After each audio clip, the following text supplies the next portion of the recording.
Saudara-saudara yang dikasihi Tuhan, selamat berjumpa dalam Embun Pagi GKI Delima.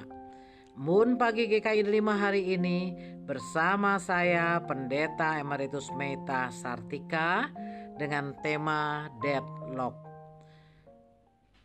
Saudara-saudara yang dikasihi Tuhan, pernahkah dalam kehidupan ini saudara mengalami yang namanya deadlock? Dalam konteks kehidupan, istilah deadlock menggambarkan kondisi saat seseorang merasa terjebak di tengah masalah atau penderitaan yang tampaknya tidak ada jalan keluar. Kita berusaha mengatasi masalah dengan upaya A, B, C, sampai Z, tetapi hasilnya tidak seperti yang diharapkan.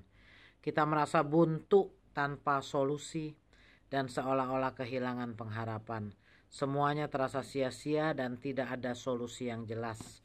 Namun menarik sekali bagaimana ada orang-orang yang tetap bisa melihat sesuatu yang indah bahkan di tengah situasi deadlock tersebut. Kita mungkin pernah mendengar ungkapan badai pasti berlalu. Tapi apa yang terjadi selama badai itu? Bagaimana kita menghadapi penderitaan sehingga tidak hanya bertahan tetapi juga tumbuh dan diberkati? Rasul Paulus dalam Roma 5 ayat 3-5 mengingatkan bahwa penderitaan bukan sesuatu yang harus diratapi, tetapi justru bisa menjadi alat Tuhan untuk menghasilkan sesuatu yang besar dalam hidup kita. Penderitaan menjadi berkat dalam kehidupan kita. Mari kita renungkan bagaimana penderitaan dapat membawa berkat yang tidak kita duga.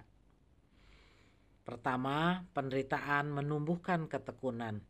Penderitaan seperti proses menempa logam. Setiap pukulan palu mungkin terasa menyakitkan, namun itu diperlukan untuk membentuk logam menjadi lebih kuat dan indah. Ketika kita menghadapi kesulitan, Tuhan sedang mengajarkan kita untuk bertahan, sabar, tegar, mau tetap berusaha bukan dengan kekuatan sendiri, tetapi dengan bersandar kepada Tuhan. Ketekunan ini membentuk karakter yang semakin menyerupai Kristus. Kedua, ketekunan membentuk karakter yang tahan uji. Ketekunan yang terus diasah akan melahirkan karakter yang tahan uji. Ketika kita bertahan dalam penderitaan, Tuhan sedang membentuk kita menjadi pribadi yang lebih kuat, bijaksana, dan siap menghadapi tantangan yang lebih besar.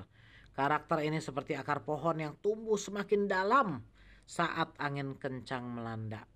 Orang yang memiliki karakter tahan uji tidak mudah goyah oleh tantangan hidup, karena ia percaya bahwa Tuhan bekerja dalam segala sesuatu untuk mendatangkan kebaikan. Yang ketiga, karakter yang tahan uji membawa pengharapan. Di ujung penderitaan kita menemukan pengharapan yang menjadikan hidup kita damai dan tenang.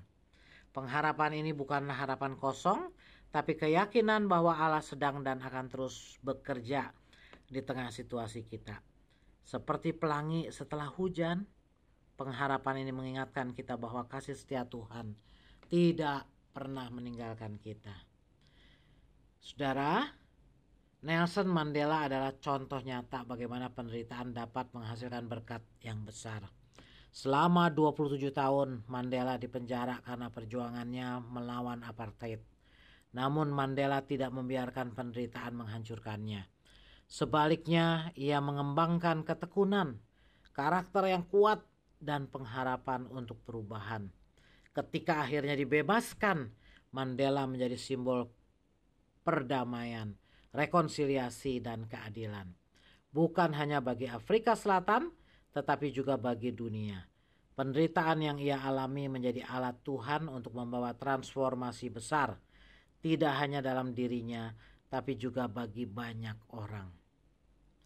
Saudara, jika engkau sedang mengalami deadlock atau penderitaan yang sepertinya tidak ada jalan keluar, mari kita tetap semangat, jangan menyerah. Lihatlah ini sebagai proses pembentukan Tuhan.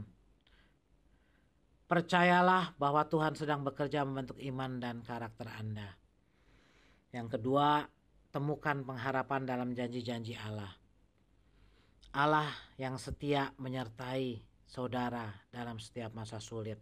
Yang ketiga, gunakan pengalaman penderitaan saudara untuk menjadi berkat bagi orang lain, sebagaimana Tuhan memakai Nelson Mandela untuk membawa perubahan.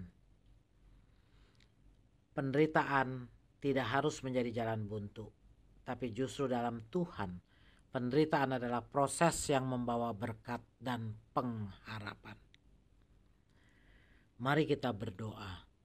Tuhan, terima kasih karena Engkau setia menempa kami melalui setiap penderitaan. Berikan kami ketekunan, bentuklah karakter kami, dan teguhkan pengharapan kami kepadamu. Pakailah hidup kami untuk memuliakan nama-Mu, bahkan di tengah badai kehidupan. Dalam nama Yesus kami berdoa. Amin. Selamat beraktivitas saudara-saudara.